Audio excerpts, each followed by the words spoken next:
আমের সিজন প্রায় শেষ। আমার গাছে নতুন করে আম ধরেছে, এই যে 1 2 3 4 5 6 7 8 9 10। এখানে আরও আছে, এখানে দেখা যাচ্ছে 10-12টা আমের মুকুল ধরেছে। ছোট্ট গাছ, 2টা নিয়ে গেছি, লম্বা সাইজ মনে হচ্ছে।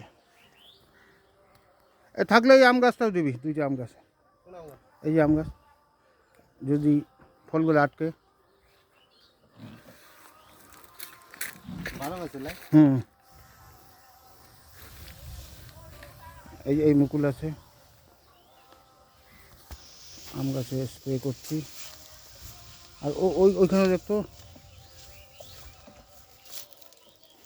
দেখুন সুন্দর আম অনেকগুলো আটকে গেছে, এগুলো আশা করি টিকে যাবে। এখানে আবার নতুন মুকুল এসছে। দাও, হ্যাঁ হ্যাঁ দাও, যেটুকু আছে